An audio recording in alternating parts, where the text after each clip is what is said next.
Hey there, political enthusiasts. Grab your popcorn because today's topic is as gripping as a thriller novel. We're diving into the latest maneuvers of Zimbabwe's Mnangagwa regime. Recently, there's been a whirlwind of activity in Zimbabwe. With fears of human rights backlash mounting, President Emmerson Mnangagwa's government seems to be in full panic mode. Just yesterday, in a surprising turn of events, the regime freed 14 political activists at Kariba police station. And that's not all. Another 12 were released from among the 78 activists captured at Jameson Timber's house in Avondale. So why the sudden change of heart? Well, let's rewind a bit. This move comes hot on the heels of a shocking incident in Uganda where opposition leader Bobi Wine was shot by a police officer. The Mnangagwa regime, not wanting to be lumped into the same human rights abuse circle, seems to be scrambling to adjust its strategy. Now let's put this into perspective. The Mnangagwa administration has been under increasing pressure both domestically and internationally over its handling of public dissent and economic troubles. The fear of mass protests, akin to those in Kenya, has kept the government on high alert.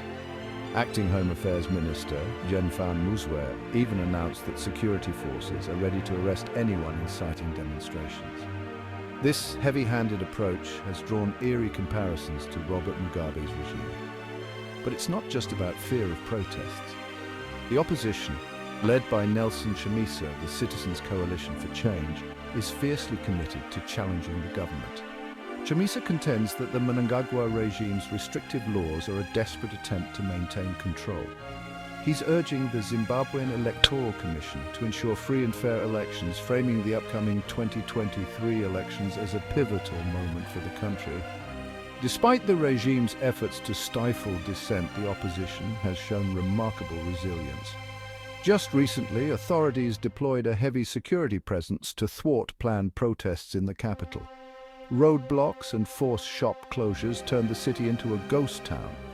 Yet, protest organizer Makomborero Haruzivishe declared it a victory for the opposition. The shutdown, he argued, was achieved without direct confrontation. So what does all this mean for Zimbabwe's political landscape? The Mnangagwa regime's recent actions suggest a government increasingly desperate to avoid international condemnation. But it also reveals a growing recognition of the opposition's strength and the public's dissatisfaction.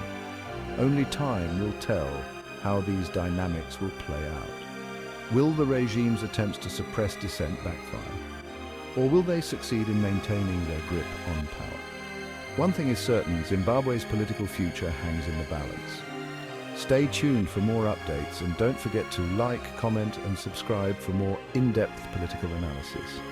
Until next time, keep questioning, keep debating and keep informed. Thanks for watching.